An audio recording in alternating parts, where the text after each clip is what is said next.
ओम शांति। 3 अगस्त 2026 बाबा की महावाक्य। मीठे बच्चे, तुम सच्चे सच्चे राज ऋषि, राज योगी हो। तुम्हें राजाई के लिए पवित्र जरूर बनना है। प्रश्न, कौन सा अटेंशन राजाई के लायक बना देता है?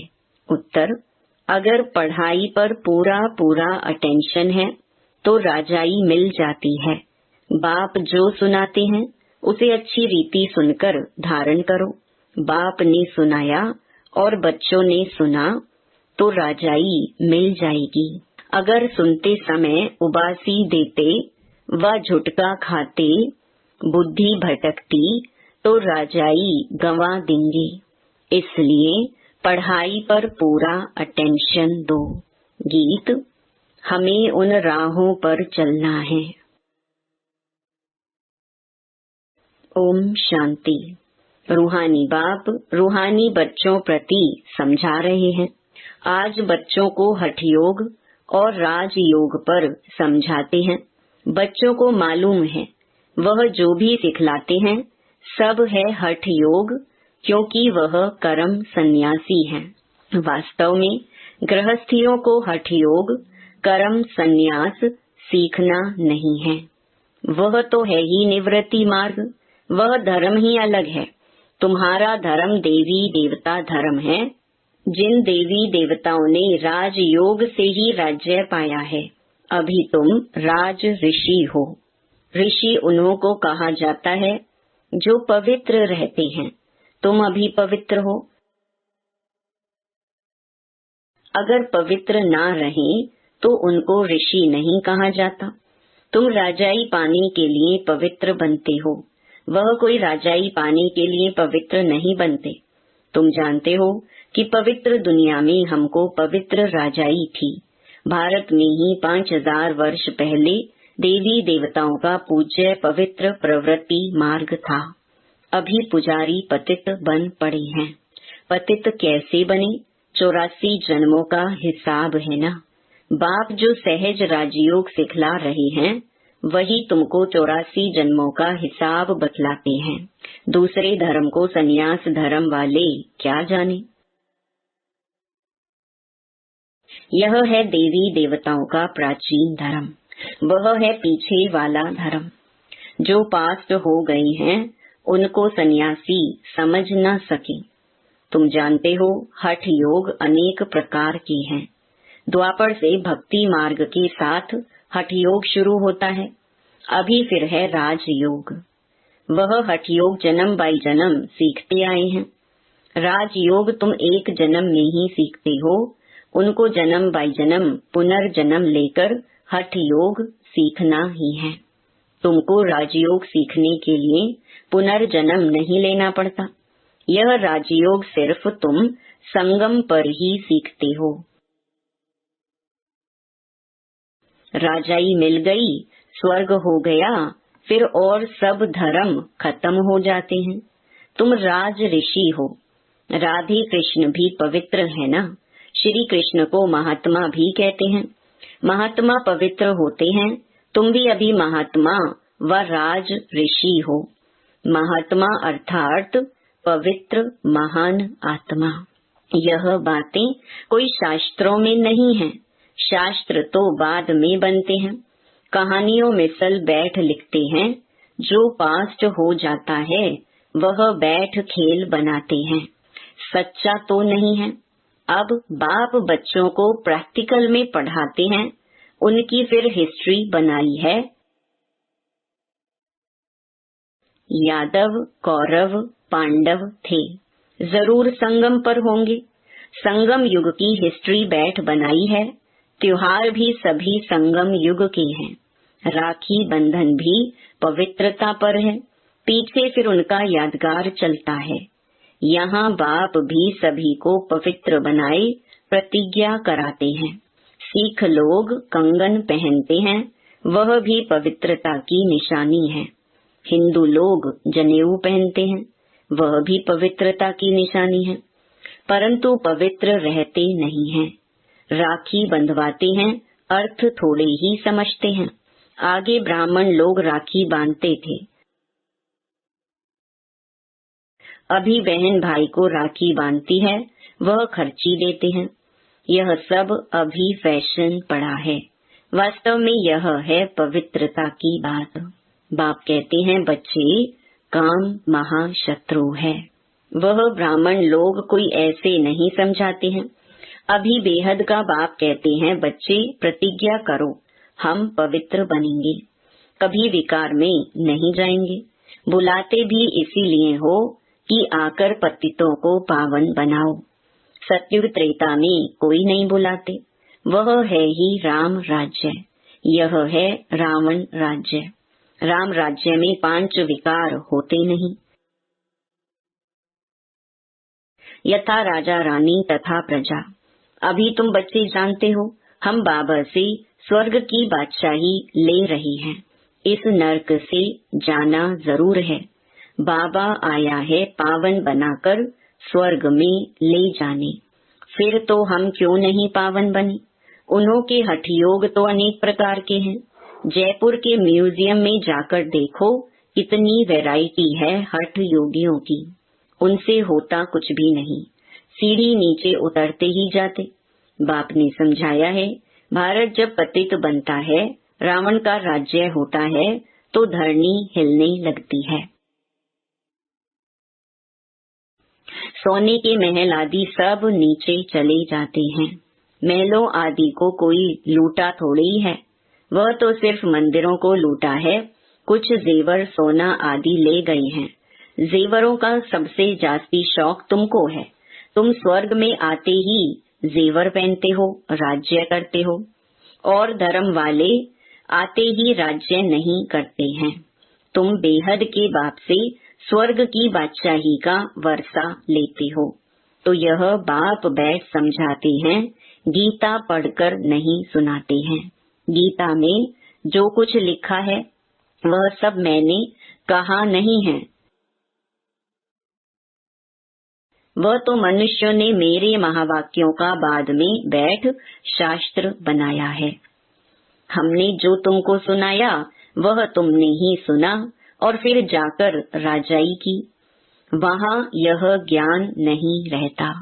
यहाँ तो बाप टीचर बैठ शिक्षा देते हैं। बाप तो हिंदी में ही समझाते हैं।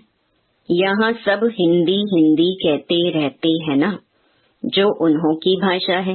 वास्तव में प्राचीन भाषा हिंदी ही है, न कि संस्कृत। यह संस्कृत तो शंकराचार्य के बाद निकली है। जो आते हैं वह अपनी भाषा चलाते हैं। बाकी ऐसे नहीं कि बाबा ने गीता संस्कृत में सुनाई है, नहीं। गुरु नानक का अपना ग्रंथ है, उसने सिख धर्म स्थापन किया। उनको भी अवतार मानते हैं। उसमें राजाई भी होते हैं। सन्यासियों में राजाई नहीं है। बाबा ने समझाया है, बुद्ध, क्राइस्ट आदि पहले गृहस्थी आत्मा थे। अब गृहस्थी पतित आत्मा तो धर्म स्थापन कर न सके। उनमें पवित्र आत्मा आई जिसने धर्म स्थापन किया। दूसरे धर्म तो किस्म किस्म के बहुत हैं, आकर अपना छोटा मठ पंथ स्थापन करते हैं। झाड़ में भी दिखाया है ना। तो हठ योग और राजयोग में बहुत फर्क है। यह बातें समझने की हैं। जिसको समझ में नहीं आती होंगी वह झुटका खाते उबासी देते रहेंगे। यहाँ तो तुमको खजाना मिलता है, बड़ी भारी कमाई है, तुम रत्नों से झोली भरते हो। तो यह आंखें खोलकर सुनना होता है। झुटके खाते रहेंगे या बुद्धि बाहर भटकती रहेगी तो वह राजधानी पा ना सके। तुम हो राज ऋषि, राजाई प्राप्त करने वाले। बाप राजधानी स्थापन करते हैं, श्री कृष्ण नहीं करते। श्री कृष्ण तो बाप का वर्षा लेते हैं। अब तुम्हारा बाप है निराकार, जिससे वर्षा ले रही हो, विश्व की बादशाही का। कितना तुम साहूकार बनते हो।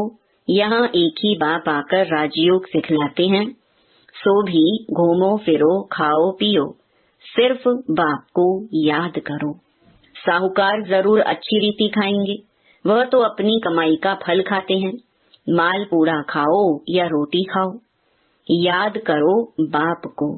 भल कुछ भी खाओ, पैसा तब किसके लिए है?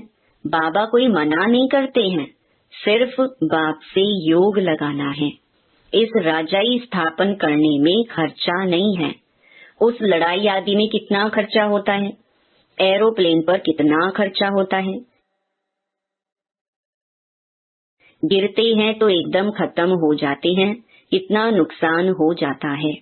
तो बाप कहते हैं, चलते फिरते बाप को याद करो, स्वदर्शन चक्कर फिराते रहो। हमने 84 जन्म पूरे किए हैं, अब चलें वतन की ओर। घर जाकर फिर आए राजाई करेंगे। तुम एक्टर्स हो ना, वह बाइस्कोप तो 2-2.5 घंटा चलते हैं। यह बेहद का नाटक 5000 वर्ष चलता है, इनको मनुष्य ही जान सकते। यह दुनिया है कांटों का जंगल, बड़े ते बड़ा कांटा है विकार का, जो आदि मध्य अंत दुख देते हैं। दूसरे नंबर का कांटा है क्रोध।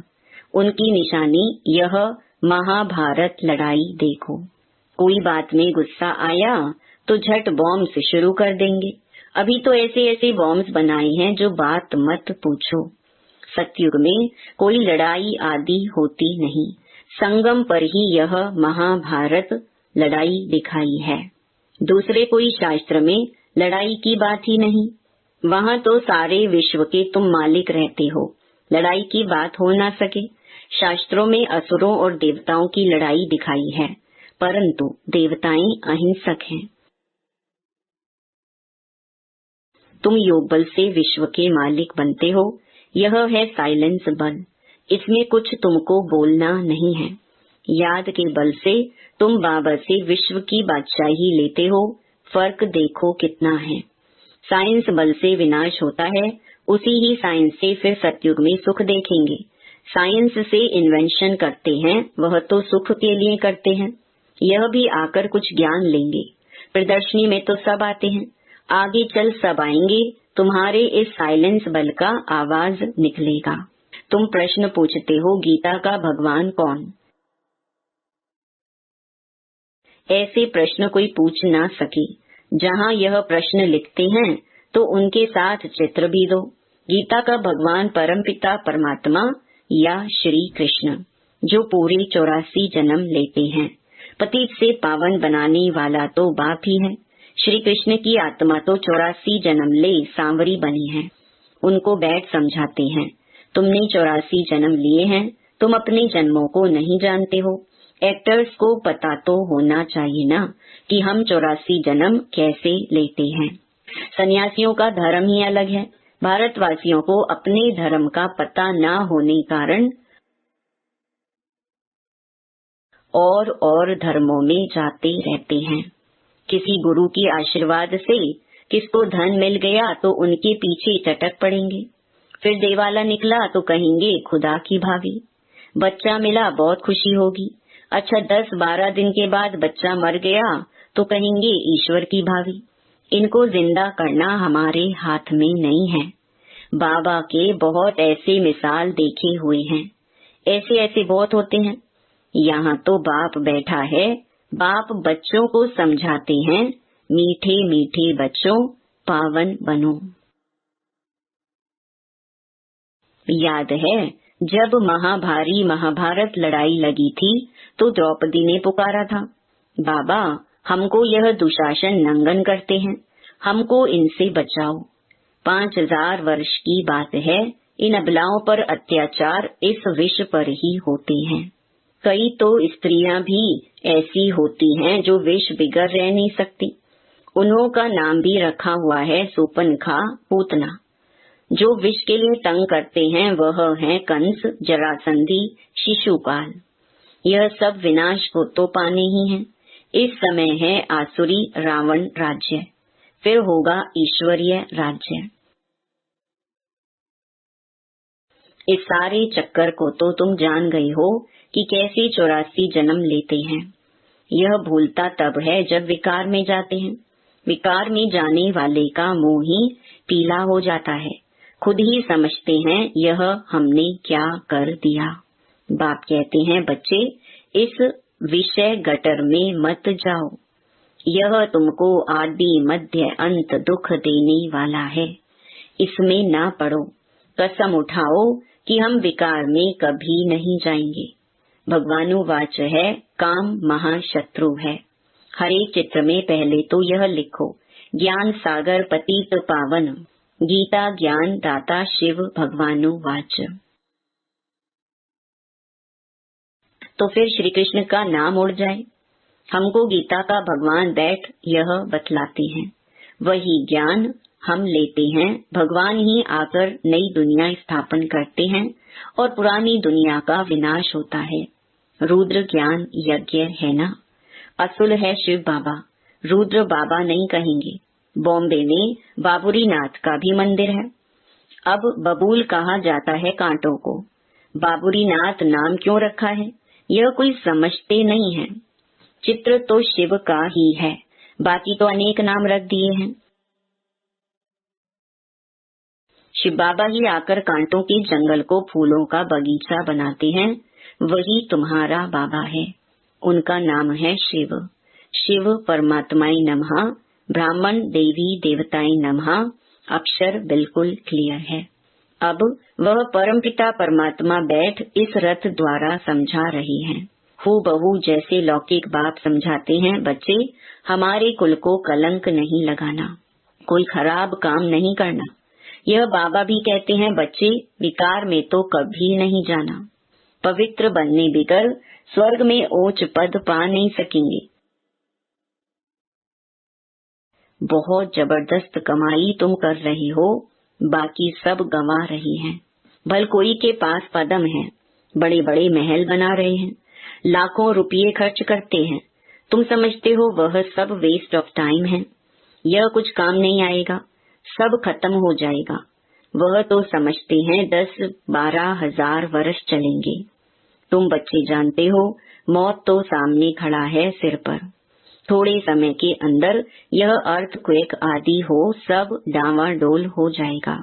अर्थक्वेक आदि में अनगिनत मर जाते हैं। अब तो विनाश होना ही है। विनाश का साक्षात्कार और स्थापना का साक्षात्कार किया है, सो फिर इन आँखों से देखेंगे। भक्ति मार्ग में कितना कुछ करते, परंतु कोई वैकुंठ में जा न सकी। ज्ञान बिगर सदगति हो न सके, यह सब भक्ति मार्ग की खिलौने हैं। अच्छा, मीठे मीठे सिकिलधे बच्चों प्रति माता पिता बाप दादा का याद प्यार और गुड मॉर्निंग। रूहानी बाप की रूहानी बच्चों को नमस्ते। धारणा के लिए मुख्य सार। पहला, कुल कलंकित करने वाला कोई भी खराब काम नहीं करना है। पवित्र बनने की अपने आप से प्रतिज्ञा करनी है। दूसरा, अब अपना टाइम मनी वेस्ट नहीं करना है। फूलों के बगीचे में चलने के लिए कांटे निकाल देने हैं। वरदान, अलौकिक खेल और खिलौनों से खेलते हुए सदा शक्तिशाली बनने वाले अचल अडोल भव। अलौकिक जीवन में माया के विघ्न आना भी एक खेल है। जैसे शारीरिक शक्ति के लिए खेल कराया जाता है, ऐसे अलौकिक युग में परिस्थितियों को खिलौना समझकर यह अलौकिक खेल खेलो। इनसे डरो व घबराओ नहीं। सर्व संकल्पों सहित स्वयं को बाप दादा पर बलिहार कर दो तो माया कभी वार नहीं कर सकती। रोज अमृत वेले साक्षी बन स्वयं का सर्व शक्तियों से श्रृंगार करो तो अचल अडोल रहेंगे। स्लोगन, कोई भी संसार समाचार सुनना सुनाना, यह भी स्वयं में किचड़ा जमा करना है। ये अव्यक्त इशारे अपवित्रता के बीज को भी समाप्त कर संपूर्ण स्वच्छ अर्थात पवित्र बनो। बाप दादा का मुख्य फरमान है, निरंतर याद में रहो और मन वाणी कर्म से पवित्र बनो। संकल्प में भी अपवित्रता व अशुद्धता न हो, इसको कहते हैं संपूर्ण पवित्र। संकल्प में भी अगर पुराने अशुद्ध संस्कार टच करते हैं, व्यर्थ संकल्प चलते हैं या स्वप्न आते हैं, तो भी संपूर्ण पवित्र नहीं कहेंगे। इसलिए पवित्र भव व योगी भव के पहले पाठ को स्वरूप में लाओ, तब ही बाप समान और बाप के समीप आने के अधिकारी बन सकते हो। ओम शांति।